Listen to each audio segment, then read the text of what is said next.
Hello everybody, my name is Kai, and welcome back to Destiny 2. The popularity of Strand builds for Warlocks using exotics like Necrotic Grip with the Shackle Bolt Grenade are dominating the YouTube build space, so I thought I would come and show you guys my personal take on what I believe to be a ridiculously strong Strand Warlock build that will probably not get nerfed, even if it is just as good. The basis of today's build is the Strand Exotic Sidearm, Final Warning, and the Warlock Exotic Boots, the Swarmers. The Final Warning is the new exotic sidearm akin to the likes of a smart pistol from Titanfall. The exotic perk, All At Once, states that holding down the trigger will mark targets within range and load multiple bullets, which will then fire in a burst with increased stability. If you hit a marked target with a fully charged burst, you will unravel them, which is a Strand verb. You can see the current charge of Final Warning listed with the rest of your buffs, similar to the likes of the Manticore. Its exotic trait, Pick Your Poison, states that hip firing against marked targets will increase body shot damage, while aiming and firing will greatly increase the velocity of the bullets and the critical hit damage against marked targets. Besides Final Warning just being able to dish out an incredibly high amount of damage, it is very important that it is a Strand weapon that can unravel enemies on demand. Unraveled enemies will drop a tangle when they are killed, as all enemies do when they are affected by a Strand debuff. This synergizes even further with our exotic of choice today, the new boots, the Swarmers. Swarmers allow tangles to spawn threadlings when destroyed, and also causes these threadlings to unravel targets that they damage. Unravel is very similar to Volatile and its AoE capabilities, so this significantly buffs the damage your threadlings put out. Now that you have a better understanding of the exotics of choice today, we can move on to the setup for our Broodweaver subclass. I am using the grapple for both movement and its damage purposes, as its melee finisher attack is incredibly strong, and when using it with Mindspun Invocation, grapple meleeing a target will spawn 3 threadlings that will unravel any targets they damage because of the Swarmers, continuing to damage targets even after they are gone. Weaver's Call also allows us to spawn more threadlings when we use our Rift, further contributing to the mini army of nukes that we have going. For our fragments on this build, I like to use Thread of Generation, as it is basically mandatory for grapple-focused Strand builds to function, but it also just increases the number of threadlings we can spawn in, and also gives us more movement opportunities. I also like to use Thread of Fury, as it gives us melee energy when damaging targets with a tangle. That is very easy to do, since Final Warning and our threadlings can all generate tangles very easily, alongside our melee itself being able to unravel enemies, which will then drop a tangle when killed.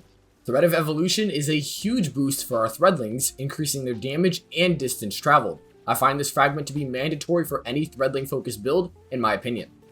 And finally, we have Thread of Rebirth. Now this can be your flex slot, but it just gives Final Warning the chance to create a threadling on any kill, which will subsequently unravel targets, which creates tangles, and feeds into the gameplay loop. You'll find that this actually happens very often, so I find this one to be worth it, but you can mess around with other options if you so please. Stats-wise, I recommend building for resilience, recovery, and discipline, as mobility is not useful, especially with the grapple's existence, and we also gain our melees back from tangle damage. Our intellect and remaining resilience are taken care of by our mods, so let's look at them right now, why don't we? Come into your mod screen and I will explain why this setup makes this build even more powerful than it already may seem. Starting off with our helmet and disregarding the stat mods, I am using Ashes to Assets and Hands On.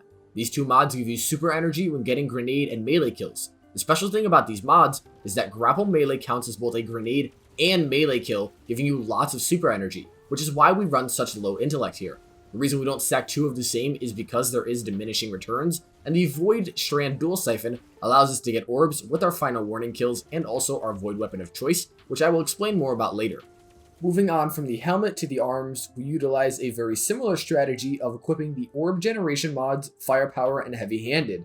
Again, grapple melee kills work for both grenade and melee mods, so this will generate 2 orbs every time we get a grapple melee kill, which happens often. This is our main source for building armor charge, which we will get a use out of later. I also like to use Strand Reloader, as it makes the Final Warning's iffy reload time feel much snappier.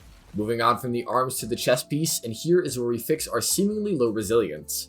Most of the chest piece mods do not really do anything nice, as most of them are just unflinching or reserves mods which aren't needed. The only good ones are Charged Up, which increases your armor charge stacks by 1 per mod, or the mod we're using here, Font of Endurance. Font of Endurance gives you resilience while you have armor charge, and when we stack 2 of them together, like we are here, we gain 50 resilience when we have armor charge, which brings us up to triple 100s. I also like to use Void Reserves, as I am using a Void Special and Heavy Weapon, and this helps, but it's definitely not needed, but we can fit it, so why not? Our chest piece was relatively simple, only providing us with the resilience needed for 100, so let's move on to the legs. The 3 mods used here, Recuperation, Strand Weapon Boost, and Stacks on Stacks, all boost this build heavily. Recuperation provides you with instantaneous health on orb pickup, which will happen a lot as you generate orbs by doing literally anything on this build. The only other survivability here is 100 resilience, and while a 30% permanent damage reduction is very strong, this just makes it that much more safe, meaning that you can get up close in enemies' faces and not have to worry about dying. Strand Weapon Boost provides our final warning with a 10% damage boost, increasing its ad clear and boss damaging capabilities just that much more. Honestly not needed, but we can fit it, so why not? Finally, Stacks on Stacks makes it so that every orb pickup grants you 2 armor charge instead of 1. This is mainly for safety purposes, as losing your armor charge will have your damage reduction down to 14%, making you a lot weaker. So more time on armor charge means more time to kill things safely. Last but not least, we go to our bond. And on the bond, I am using Bomber, Outreach, and Time Dilation. Bomber and Outreach both provide grenade and melee energy, respective to their descriptions. The reason I do not stack double Bomber is because the second Bomber mod has such diminishing returns, it is not worth it at all, so I use one for both grenade and melee. Stacks on Stacks fits in here as it increases the time your armor charge lasts by 5 seconds. The base duration on a single armor charge is 10 seconds, this would make it 15. Picking up 3 orbs for 3 armor charge, the max you can have on this build, would give you a total of 45 seconds of buff time instead of 30. Now that we've reviewed the build, let's move on to our artifact. Choose whatever 3 champion mods you want, but I like to use anti-barrier sidearms because we are using a sidearm after all. Authorized mods for Strand, Void, and Grenades are necessary to fit all the mods in this build, and Multi-Siphon gives us access to the Void Strand on our helmet. Volatile Flow is very important here as well. You've probably noticed from the gameplay that I'm using a Deafening Whisper, which is a Void Waveframe GL with autoloading. Since there is no room for Void Loader on the arms, being able to pull this out every so often and nuke a group of enemies because this procs Volatile Flow is very useful.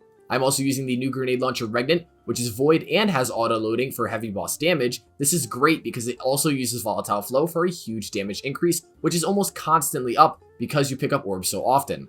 So yeah, Volatile Flow, absolutely huge for this build, love running it. Next up though, I am using Untangler. Destroying a tangle with a strand weapon or final warning suspends all nearby targets. This just helps with some crowd control, not that it's really needed. Allied Unraveling, on the other hand, gives our final warning unraveling rounds without having to fully charge the burst, which is nice because you'll find that you won't be doing that very often. And Threaded Blast gives us a larger and more damaging explosion when killing tangles with a strand weapon, which synergizes with Untangler for a larger suspending explosion. And in the last artifact slot, I recommend Bricks from Beyond, so you can generate heavy ammo for you and your teammates with your Deafening Whisper. If you do not have Deafening Whisper, you can use the Harsh Language, which is a new GL with Season of Defiance, but this unfortunately does not roll with autoloading. But that is going to be the build for today, everybody. I hope you enjoyed this. This is my first Destiny 2 video, and if you're new to the channel, make sure you look out for future uploads as I plan to do more of these. Go check out my Patreon to help support the channel, which is always greatly appreciated, and a huge thanks to all of my current supporters. You guys are awesome and help make all of this possible. Also join my Discord while you're down there too. Formalities beside, how'd you guys like this one? Not a Warframe video, I know, but I think this one actually came out really well. The editing was very fun to do, and I hope it looks good to you. I will be dropping a Warframe short tonight, though, for that portion of my audience, which is like, well, all of you. But anyways, thank you so much, and I will see you in the next one. Peace!